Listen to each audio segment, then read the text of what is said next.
नमस्कार, स्वागत है आपका। मैं हूं आपके साथ सुमित शर्मा। बीजापुर से बड़ी खबर है। सीआरपीएफ कैंप से 2 किलोमीटर दूर स्टेट हाईवे जाम कर दिया गया है।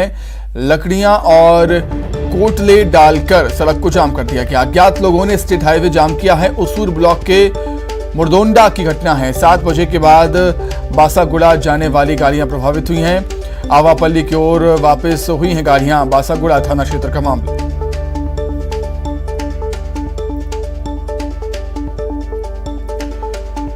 बीजापुर से बड़ी खबर है। सीआरपीएफ कैंप से 2 किलोमीटर दूर स्टेट हाईवे जाम कर दिया है। अज्ञात लोगों ने लकड़ियां और कोटले डालकर सड़क को जाम कर दिया है। अज्ञात लोगों ने स्टेट हाईवे को जाम कर दिया।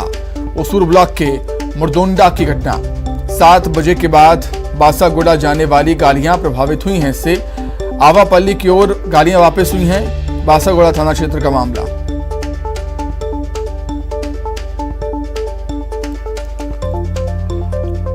सीआरपीएफ कैंप से 2 किलोमीटर दूर स्टेट हाईवे जाम कर दिया है। अज्ञात लोगों ने लकड़ियां और कोटले डालकर सड़क को जाम कर दिया है। अज्ञात लोगों ने स्टेट हाईवे को जाम कर दिया। सीआरपीएफ कैंप से 2 किलोमीटर की दूरी पर ये जाम किया है। उसूर ब्लॉक के मुरदोंडा की घटना है।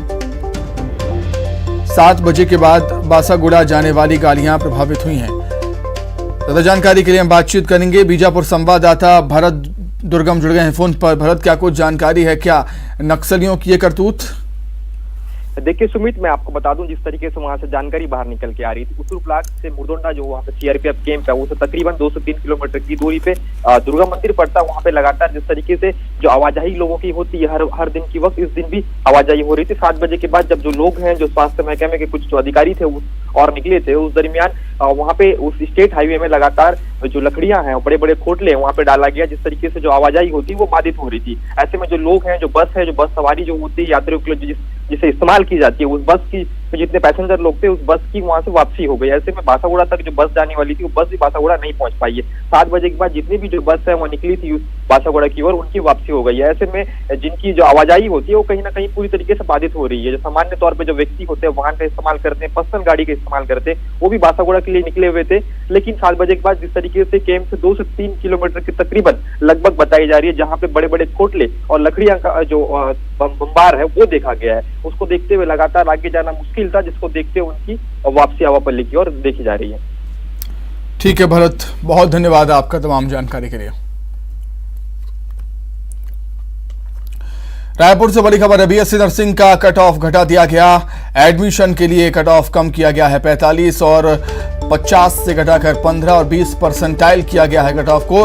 31 अक्टूबर तक एडमिशन की पूरी प्रक्रिया करने के निर्देश दिए गए हैं। काउंसलिंग 28 अक्टूबर की शाम से शुरू होने की संभावना।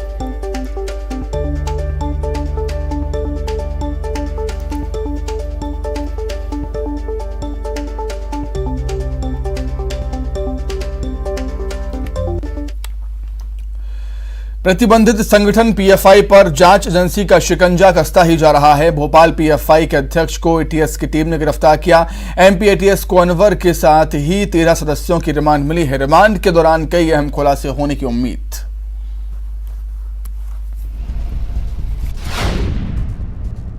टेरर फंडिंग और संदिग्ध गतिविधियों को लेकर प्रतिबंधित संगठन पीएफआई के सदस्यों से लगातार पूछताछ चल रही है और इस संगठन पर जांच एजेंसियों का शिकंजा कसता जा रहा है। भोपाल पीएफआई के फरार चल रहे अध्यक्ष अनवर को भी गिरफ्तार कर लिया गया। अनवर पर 10,000 रुपए का इनाम घोषित था। माना यह जा रहा है कि अनवर से पूछताछ में कई राज से पर्दा उठेगा। एमपी एटीएस ने अनवर और पहले गिरफ्तार किए गए 13 सदस्यों को कोर्ट में पेश किया और रिमांड की मांग की, जिसे कोर्ट ने मंजूर कर लिया और इन्हें 3 दिन एटीएस रिमांड पर भेज दिया है। इस दौरान एटीएस गिरफ्तार पीएफआई सदस्यों से पूछताछ करेगी। पूछताछ के दौरान एटीएस को कई बड़े खुलासे होने की उम्मीद है। एटीएस ने फिर से एक बार पीएफआई से जुड़े हुए एक आरोपी को गिरफ्तार किया है। बताया जा रहा है कि पीएफआई का ये अध्यक्ष है और अनवर सिद्दीकी का नाम बताया जा रहा है। कोर्ट में पेश किया गया था, हालांकि अभी स्पष्ट नहीं हो पाया कि कितने दिन की रिमांड पर भेजा गया है, मगर कह सकते हैं कि एक को बड़ी सफलता एटीएस को मिली है, जिनमें आप देख सकते हैं कि अनवर सिद्दीकी पीएफआई का अध्यक्ष बताया जा रहा था, लगातार फरार थे। इसके अलावा अगर बात करें तो 14 लोगों को पहले भी हिरासत में ले चुके हैं और वो फिलहाल जेल में है। और मगर अब ये जो है अनवर जो पीएफआई का अध्यक्ष बताया जा रहा है, इसे आज पेश किया गया था, अब जाकर एटीएस लेकर पहुंची है। हरियाणा के सूरजकुंड में राज्यों के गृह मंत्रियों के सम्मेलन में प्रतिबंधित संगठन पीएफआई पर भी चर्चा हुई। इस दौरान केंद्रीय गृह मंत्री अमित शाह ने कहा कि पीएफआई के खिलाफ कड़ी कार्रवाई की जाएगी। देश में आतंकी गतिविधियों से निपटने के लिए साल 2024 तक हर राज्य में एनआईए की ब्रांच खोली जाएगी। एनआईए को व्यक्तिगत आतंकवादी घोषित करने के लिए यूएपीए के तहत अधिकार दिए गए हैं। अभी पीएफआई पर प्रतिबंध लगाया गया। एनआईए को एक्स्ट्रा टेरिटोरियल क्षेत्र अधिकार देने का काम भी किया गया है और आतंकवादी से विचारधारा से अर्जित संपत्ति को जब्त करने का अधिकार भी एनआईए को दिया गया है। और हमने तय किया है 2024 तक देश के सभी राज्यों में एनआईए की शाखाओं को स्थापित कर एक दृढ़ आतंकवाद विरोधी नेटवर्क बनाने में हम सफल होंगे। पीएफआई की संदिग्ध गतिविधियों को लेकर देश भर में एनआईए ने छापेमारी की थी। इस दौरान एमपी में 17 लोगों को सुरक्षा एजेंसियों ने गिरफ्तार किया। इन लोगों से पूछताछ चल रही है। वहीं एटीएस की अब तक की पूछताछ में पीएफआई सदस्यों ने कई खुलासे किए। ये सदस्य देश विरोधी गतिविधियों के लिए युवाओं को उकसा रहे थे और प्रदेश में स्लीपर सेल बनाने की तैयारी कर रहे थे। Bureau report, news 18 Madhya Pradesh Chhattisgarh. Congress अध्यक्ष मल्लिकार्जुन खड़गे ने अपनी टीम का गठन कर दिया है। इस 43 सदस्यीय टीम में दिग्विजय सिंह भी शामिल हैं। कांग्रेस की सीनियर लीडर दिग्विजय सिंह अध्यक्ष पद के दौर में भी थे, लेकिन जो लिस्ट जारी की गई है उसमें दिग्विजय सिंह 29वें नंबर पर हैं। इसको लेकर बीजेपी सवाल उठा रही है और इसे दिग्विजय सिंह का अपमान बता रही है।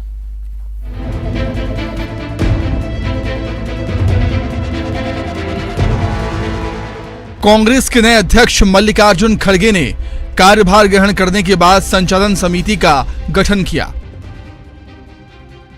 कांग्रेस वर्किंग कमेटी के जगह 4 स्टैंडिंग कमेटी का गठन किया। इस कमेटी में 47 सदस्य हैं। माना जा रहा है कि कांग्रेस के सभी बड़े फैसले अब ये कमेटी लेगी। एमपी के पूर्व सीएम और राज्यसभा सांसद दिग्विजय सिंह को भी इस कमेटी में शामिल किया गया है। कमेटी की जो लिस्ट जारी हुई है उसमें पहले पेज पर आखिरी में दिग्विजय सिंह का नाम है, यानी 47 सदस्यों में दिग्विजय सिंह का नाम 29वें नंबर पर है। अब कांग्रेस की इस कमेटी को लेकर सियासत भी तेज हो गई है। बीजेपी कांग्रेस की कमेटी पर सवाल उठा रही है। बीजेपी के विधायक रामेश्वर शर्मा ने इसे दिग्विजय सिंह का अपमान बताया। वैसे तो दिग्विजय सिंह जी की और मेरी तो 36 का आंकड़ा है, पर मध्य प्रदेश के वरिष्ठ नेता, मध्य प्रदेश के 10 साल मुख्यमंत्री रहने के नाते जो दिग्विजय सिंह जी के साथ कांग्रेस कर रही है ये गलत है। इससे ज्यादा अपमान दिग्विजय सिंह जी का जिंदगी में कभी नहीं हो सकता। जब कांग्रेस के पास कोई अध्यक्ष नहीं मिल रहा था, जो दिग्विजय सिंह कांग्रेस जी के लिए 24 आवर्स जी रहा है, मर रहा है और कांग्रेस के लिए नई नई उपलब्धियां ला रहा है, पाकिस्तान तक से रोज संवाद करता है और जो इस्लाम की कट्टरता को जिहाद के रूप में हिंदुस्तान में निरंतर जिंदा रखे हुए ऐसे कांग्रेस के वरिष्ठ नेता को सोनिया गांधी जी ने जो नजरअंदाज किया है और आज की सूची में तो हमारी ही नाक काट दी। मध्य प्रदेश की कांग्रेस को तो डूब मरना चाहिए। जिसके फार्म भरने के लिए लोग दिल्ली जा रहे थे कि ये हमारा प्रेसिडेंट होगा, उसके सूची में भी आखिरी स्थान पे दिया है। वो भी क्या छपते छपते वाली खबर हो गई एक तरह से कि आखिरी नाम ये भी एक रह गया था तो जोड़ दिया गया। ऐसा नहीं, जोड़ने वाले दिग्विजय सिंह नहीं है, तो दिग्विजय सिंह जी का अपमान है और मध्य प्रदेश के कांग्रेस के हर नेता का अपमान है। ना जाने खड़के की कौन सी खड़क क्या जुल्म करेगी। एमपी के कई नेता राष्ट्रीय राजनीति में हैं, लेकिन खड़गे की टीम में सिर्फ राज्यसभा सांसद दिग्विजय सिंह को जगह मिली है। इसे पार्टी में उनका बढ़ता कद भी बताया जा रहा है, लेकिन बीजेपी संचालन समिति में एमपी के नेताओं को तरजीह न दिए जाने की बात कह रही है और दिग्विजय सिंह का नाम लिस्ट में नीचे होने पर निशाना साध रही है। बीजेपी के सवाल उठाने पर कांग्रेस का जवाब आया। कांग्रेस प्रवक्ता भूपेंद्र गुप्ता ने कहा कि बीजेपी को अपनी गिरेबान में झांकने की जरूरत है और कहा है कि कांग्रेस में नियम प्रक्रियाओं के तहत नाम तय होते हैं। भूपेंद्र गुप्ता ने बीजेपी के संसदीय समिति में सीएम शिवराज सिंह चौहान और नितिन गडकरी के नाम नहीं होने पर जवाब भी मांगा है। तो मध्य प्रदेश के जो बड़ी जवान के नेता हैं उनको इस बात पे तो जवाब देना चाहिए कि जो है संचालन समिति से और संसदीय बोर्ड से जो है शिवराज सिंह जी को क्यों बाहर किया गया, गडकरी को क्यों बाहर किया गया। अपनी एक आंख फूटी हुई है उसको देखना चाहिए, दूसरे की आंख में दाग है। ये भारतीय जनता पार्टी अब जो है 90 साल हो गए इनको ये राजनीति करते करते, ये कब तक ये बचपना करते रहेंगे।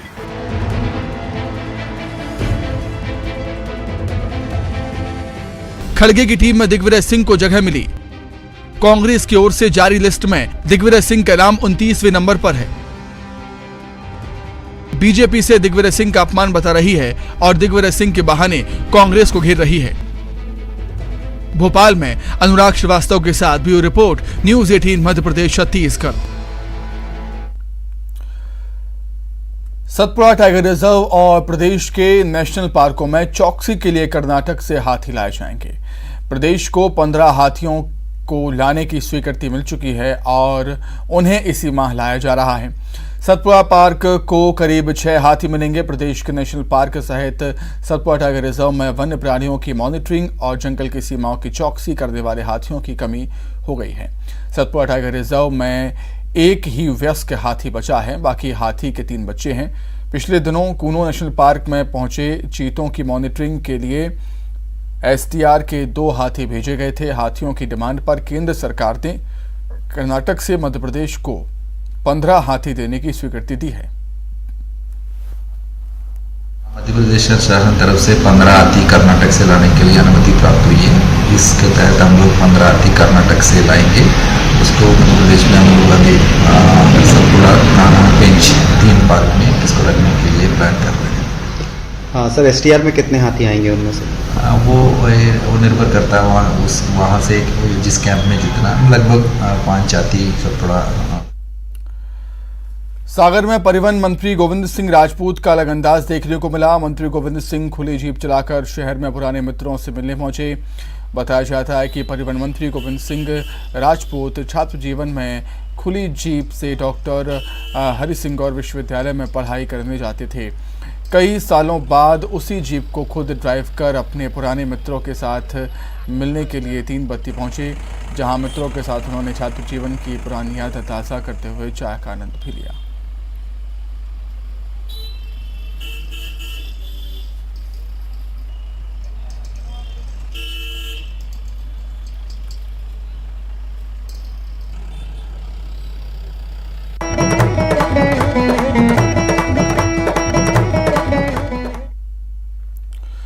भगवान श्री राम ने वनवास के दौरान छत्तीसगढ़ में भी समय बिताया था। रायगढ़ श्री राम के साक्ष्य अभी भी रायगढ़ में मौजूद हैं। यहाँ उषा कोठी की पहाड़ी पर मौजूद है ऐसी ओखली जिसका संबंध श्री राम से बताया जाता है। मान्यता है कि माता सीता ने इस ओखली में धान कूटा था। जगत के प्रभु श्री राम, छत्तीसगढ़ के भांचा राम, वनवास काल के प्रमाण, अद्भुत ओखली दिव्य धाम। छत्तीसगढ़ से भगवान राम का गहरा नाता है। जगत के प्रभु श्री राम छत्तीसगढ़ के भांचा राम हैं।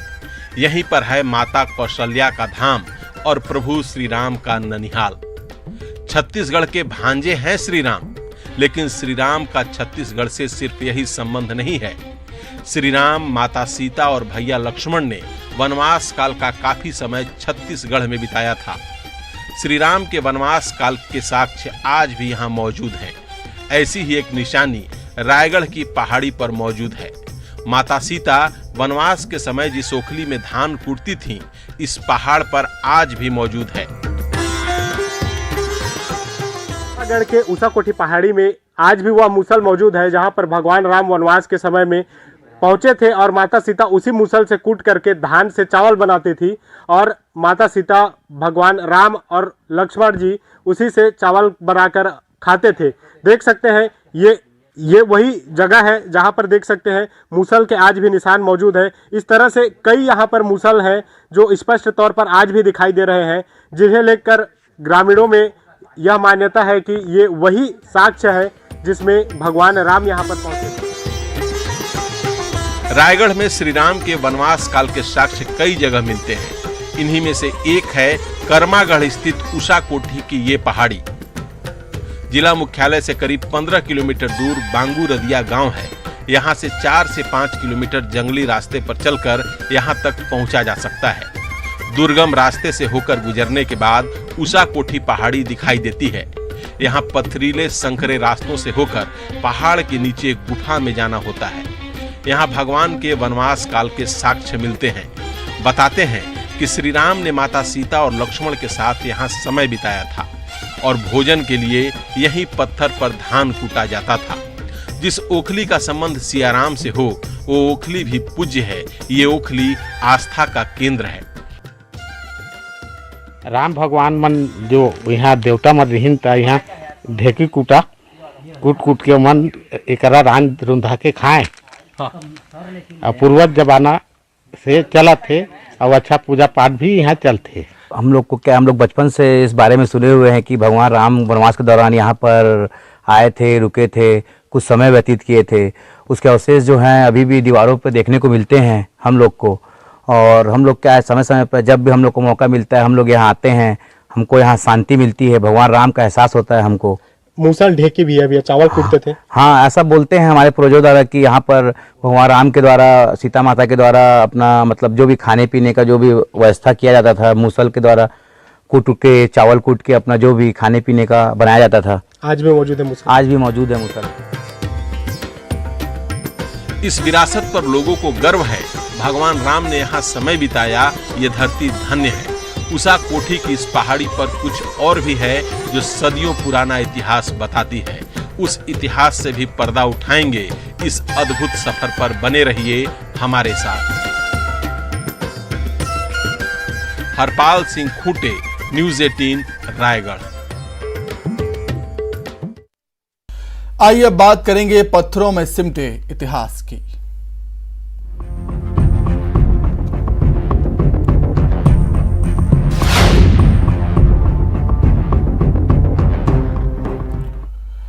रायगढ़ की कर्मागढ़ का पहाड़ अपने आप में अद्भुत इतिहास समेटे है।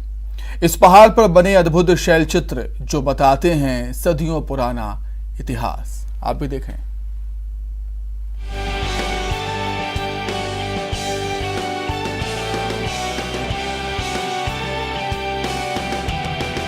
सैकड़ों भाषाएं, हजारों बोलियां, सोच से तेज रफ्तार से आज दुनिया के किसी भी कोने में पहुंचाई जा सकती है अपनी बात।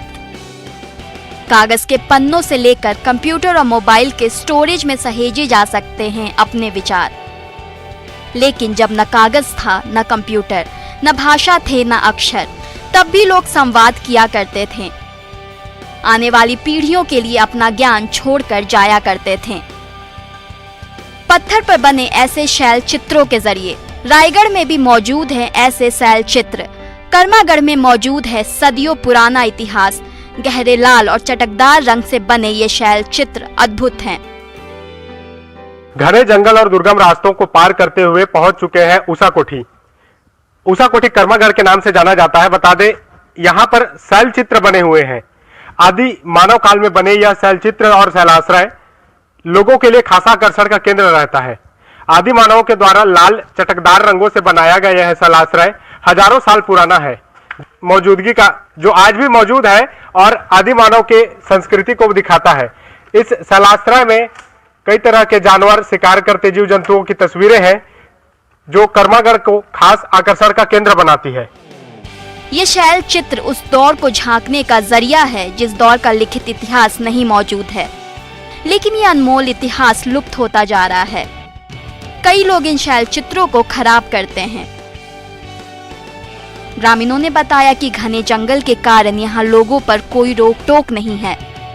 यहाँ वन विभाग ने शैल चित्रों की सुरक्षा के लिए फेंसिंग की है, लेकिन लोग फेंसिंग तोड़कर इन शैल चित्रों को नुकसान पहुँचाते हैं। ग्रामीणों का कहना है कि वन विभाग की ओर से इसका सही तरीके से संरक्षण नहीं किया जा रहा। यहाँ सुरक्षा के भी कोई इंतजाम नहीं है। प्रशासन ने सुरक्षा के मद्देनजर फेंसिंग तो करा दी है, लेकिन लोग यहाँ आते हैं और फेंसिंग को पार करके जो शैल चित्र बने हुए हैं उसके ऊपर कलाकारी कर देते हैं। जो इतिहास में दर्ज हो चुका है, इतिहास बन चुका है, वह भी लोगों की लापरवाही की वजह से अस्तित्व खो रहा है। भित्ति चित्र हमको बहुत बहुत अच्छा लगता है। हमारे लिए गर्व की बात है कि हमारे इस एरिया में, हमारे जंगल पे ऐसा भित्ति चित्र है जो मतलब बहुत पहले से मशहूर भी है। और ये पुरातत्व विभाग वाले भी बहुत बार यहाँ आ चुके हैं और इसका वो कर चुके हैं, देख चुके हैं। ये बहुत पुरानी पेंटिंग देखी जाती है यहाँ। हमको पता भी नहीं है कि ये कब का पेंटिंग है और बहुत दूर से लोग देखने आते हैं और हमको इस चीज़ से खुशी भी मिलती है कि हमारे गांव में ये देखने को मिलता है। लोग शरारती लोग जो है खराब कर रहे हैं पेंटिंग। शरारती लोग हैं जो खराब कर रहे हैं, अपने नाम लिख के जा रहे हैं, कोई जन्म तिथि कोई तारीख लिख के जा रहे हैं। इसके लिए थोड़ा सा प्रावधान किया भी गया है सावधानी बरतने का, लेकिन ठीक से नहीं है ये भी। तो इससे वन विभाग को थोड़ा सा ध्यान देना चाहिए संरक्षण के लिए। पत्थरों पर बने ये शैल चित्र अनमोल धरोहर हैं। इनका संरक्षण किया जाना चाहिए और ये जिम्मेदारी सिर्फ शासन प्रशासन की नहीं बल्कि सभी की है। ये इतिहास इंसानी सभ्यता से जुड़ा है और इसे सहेजना सबका फर्ज है। हरपाल सिंह खूटे, न्यूज़ 18 रायगढ़। राजधानी रायपुर में राज्योत्सव की तैयारियां जोरों पर हैं। साइंस कॉलेज मैदान में सीएम भूपेश बघेल ने तैयारियों का जायजा लिया। राष्ट्रीय आदिवासी नृत्य महोत्सव की तैयारियों का जायजा लिया। महोत्सव में 9 देशों के कलाकार प्रस्तुति देंगे। न्यूजीलैंड, रूस, Serbia, Egypt, Indonesia, Tonga, Maldives, Mongolia के कलाकार शामिल होंगे। महोत्सव में 28 राज्यों और केंद्र शासित प्रदेशों के 1400 कलाकार भी शामिल होंगे। इसके साथ ही सभी जिला मुख्यालयों में 1 दिवसीय राज्य उत्सव का कार्यक्रम होगा। तैयारियों का जायजा लेने के बाद सीएम भूपेश बघेल ने कहा कि देश और दुनिया की जनजातीय संस्कृति का संगम होगा और देश और दुनिया के लोग महोत्सव में शामिल होने आएंगे और एक दूसरे की संस्कृति को जानेंगे, पहचानेंगे। देखिए 3 तारीख तक के राज्य स्थापना और अलंकरण समारोह से इसकी शुरुआत होगी और नेशनल ट्राइबल डांस फेस्टिवल 3 दिन तक चलेगा और उसमें सारे विभागों के स्टॉल भी लग रहे हैं।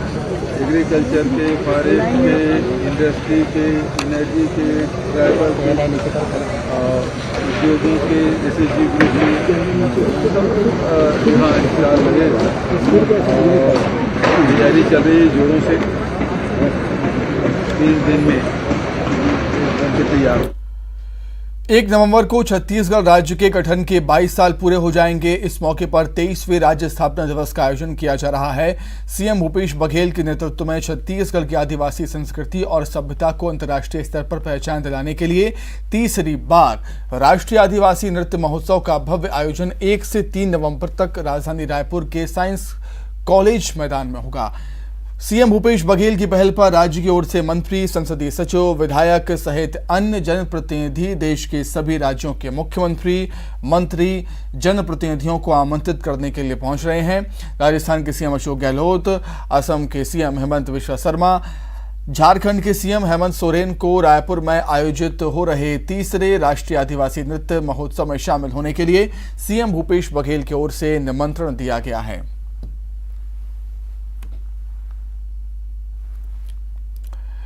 वहीं रायपुर से खबर है, कांग्रेस पॉलिटिकल अफेयर कमेटी की कल बैठक होनी है। राजीव भवन में सुबह 11 बजे बैठक होगी। बैठक में प्रदेश के प्रभारी पीएल पुनिया, सीएम भूपेश बघेल भी शामिल होंगे।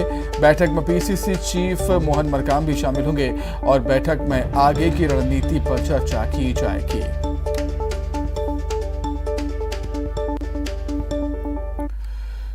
छत्तीसगढ़ कांग्रेस प्रभारी पीएल पुनिया रायपुर पहुंच गए हैं। कल कांग्रेस दफ्तर में पॉलिटिकल अफेयर कमेटी की बैठक होनी है जिसमें शामिल होंगे वो और उसके बाद पीएल पुनिया बस्तर का दौरा करेंगे। उन्होंने कहा कि पॉलिटिकल अफेयर कमेटी की बैठक में आगे की रणनीति तय की जाएगी।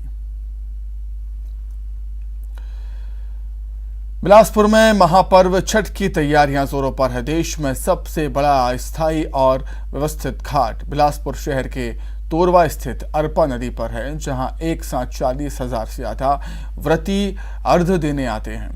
तोरवा छठ घाट में हर साल की तरह इस साल भी शुरू कर दी गई हैं तैयारियां और इस साल उम्मीद है कि 1 लाख से अधिक लोग छठ पूजा करने के लिए यहां पर पहुंचेंगे। वैसे तो सभी पर्व हिंदू धर्म के अनुसार से बहुत महत्वपूर्ण है, लेकिन छठ एक ऐसा पर्व है जिसको हम प्रकृति के साथ जोड़ते हैं और ऐसे भगवान की पूजा होती है जिनका हम प्रत्यक्ष दर्शन रोज करते हैं। सूर्य की पूजा है, छठ माता की पूजा है और नदी की पूजा है। गंगा नदी के किनारे का ये यूपी और बिहार का त्यौहार आज पूरे देश में फैल चुका है और बिलासपुर का सौभाग्य है कि बिलासपुर के पूजा के कारण छठ को अब महापर्व कहा जाने लगा। छठ घाट को महाछठ घाट कहा जाने लगा और अरपा जी है, जो अरपा नदी जीवनदायिनी नदी बिलासपुर की, छठ घाट के महाआरती के समय से जो छठ घाट ने अरपा माता शब्द प्रयोग किया कि आज सभी लोग प्रचलन में माता अरपा या अरपा माता का प्रयोग कर रहे हैं।